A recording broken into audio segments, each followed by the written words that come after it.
안녕하세요. 여러분에게 행복을 찾아주는 법원 회생위원 출신 회생파산 전문 법무사 법학박사 최혁환입니다. 제가 2021년 1월 28일 회생TV 1회 영상을 올렸습니다. 다소 이제 재미없는 컨텐츠임에도 불구하고요. 구독자분이 이제 10,000명을 눈앞에 바라보고 있습니다. 아마도 이 영상이 여러분을 찾아뵐 때쯤 되면 아마 10,000명을 넘어서지 않을까 저는 그렇게 생각을 하는데요. 지금 이 순간에도 제 영상을 보시면서 성원을 해주고 계시는 많은 분들께 진심으로 감사의 말씀을 드립니다. 더욱 좋은 영상으로 여러분에게 보답하겠습니다. 오늘은 여러분들에게 일시변제라는 내용을 가지고 조금 생각을 해보려고 하는데요. 제가 이제 종전에 일시변제를 주제로 영상을 만든 적이 있었습니다. 그런데 뜻밖으로 조회수도 많이 나오고요. 여러분들의 관심이 생각 밖으로 많으시더라고요. 그리고 요즘에도요, 일시변제에 대한 상담 문의가 정말 많은 내용이라서 이 얘기를 좀 해볼까 합니다. 우선 일시변제라는 용어가 다소 어색하고 어렵게 들리시는 분들 계시겠죠. 이걸 이제 쉽게 말하자면요, 개인회생 인가 후에 남은 변제금을 한 번에, 그러니까 일시에 납부해가지고 조기 면책을 받는 제도라 이렇게 생각을 하시면 될 것 같고요. 일시변제는 법원의 허가가 반드시 필요한데요. 그러면 어떤 경우에 일시변제를 할 수 있을까요? 일시변제는 법원의 엄격한 심사와 소명 절차를 거쳐야 된다고 제가 말씀드렸습니다. 일시변제는 악용의 소지가 있어가지고요. 법원은 단순하게 목돈이 생겼다라는 그 이유 하나만으로 허가를 절대 하지 않습니다. 일시변제 신청을 하기 위해서는요, 자금 확보에 대한 증빙 서류 반드시 필요합니다.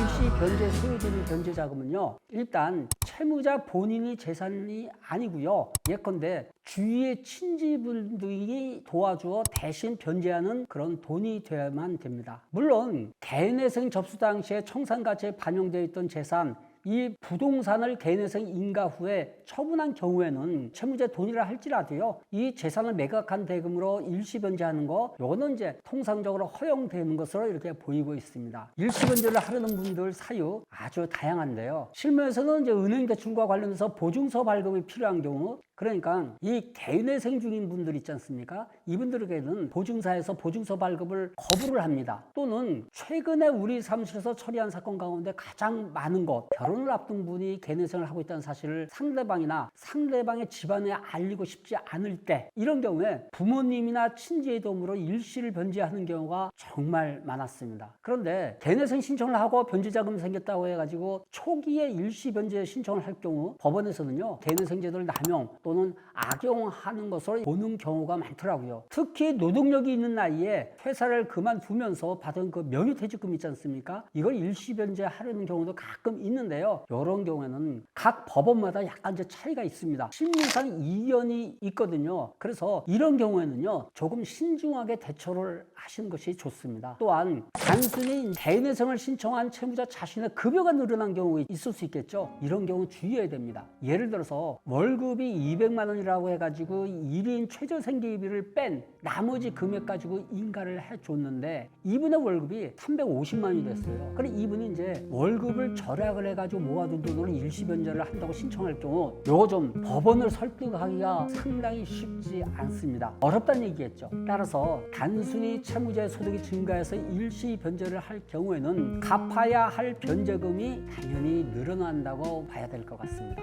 채무자가 일시변제 신청서를 제출하면요, 법원은 재산, 수입, 일시변제금의 출처에 대해 조사를 하게 되는데요, 채권자들에게 의견 청취서를 보내게 됩니다. 보통은 이제 2주간의 이의 신청 기간을 주거든요. 특별한 보정 사유라든지 또는 뭐 채권자의 이의가 없다면 1개월이라든지 뭐 3개월 정도, 이 정도 지나면 이제 면책 결정이 나옵니다. 오늘은 이제 일시변제에 대해서 알아봤는데요. 개인회생을 진행하면 금융거래상뿐만 아니고 일상생활에서도 적지 않은 불편함이 있죠. 개인회생 변제 기간 중에 있는 채무자가 일시 변제 신청을 한 후에 면책 결정을 받으면요, 변제 계획안에 따른 변제 기간이 끝나기 전에 정상적인 경제 활동을 할 수가 있습니다. 그리고 아무래도 이 한 번에 변제를 하게 되니까요, 더 이상 채무에 대한 부담이 없어지겠죠. 삶의 질 역시 달라질 수 있습니다. 물론 이 구체적인 사안에 따라 다르겠지만 개인회생을 악용할 여지가 없고, 그러니까 일시 변제의 사유가 있고 돈의 출처만 확실하다면 망설이지 쓰지 마시고 일시 변제를 이용해 보시기 바랍니다. 법원의 심사가 엄격하지만요. 최근에 우리 사무실에서는 다양한 일시 변제 사건을 맡아갖고 처리했습니다. 모두 성공시켰습니다. 개내생 여러분 포기하지 마시고 끝까지 최선을 다하시길 응원합니다. 우리 사무실은 어떤 사건이든 결코 포기하지 않습니다. 마지막으로 한 가지 더 말씀드리겠습니다. 저는 법원에서 회생위원을 지낸 경력을 기반으로 회생 파산을 전문으로 처리하고 있습니다. 보통 이제 다른 변호사라든지 법무사 사무실은 민사소송이라든지 가사소송, 형사소송이라든지 아니면 부동산 등기, 상업 등기, 공탁 업무라든지 사무실 운영에 도움이 된다면요. 사건의 내용을 가리지 않고 다양한 사건을 모두 처리하고 있습니다. 물론 이제 저도 전엔 그랬습니다. 그런데 지금은 다른 사건을 하지 않고 있습니다. 오직 개인회생, 개인파산 사건만 주 업무로 처리하고 있습니다. 그래서 누구보다도 회생 파산에 대한 풍부한 경험이 있고요. 자신 있습니다. 회생 파산을 고민하고 계시는 분들 언제든지 저 법학박사 최욱한 법무사를 찾아주십시오. 항상 여러분의 따뜻한 희망의 등대지기가 되겠습니다. 개인회생, 개인파산 여러분 포기하지 마시고 끝까지 최선을 다하시길 응원합니다. 스페로 스페라 숨을 쉬는 한 희망은 있습니다. 여러분에게 꿈과 행복을 찾아주는 여러분의 희망의 등대지기 법무사 법학박사 최욱한의 회생TV는 여기에서 마무리하겠습니다. 다음번에도 더 재미있고 유익한 컨텐츠로 찾아뵐 테니까요. 오늘 제 영상이 좋으셨다면 구독과 좋아요 눌러주시고 응원의 댓글 부탁드립니다. 다음 영상에서 뵙겠습니다. 여러분 안녕히 계세요.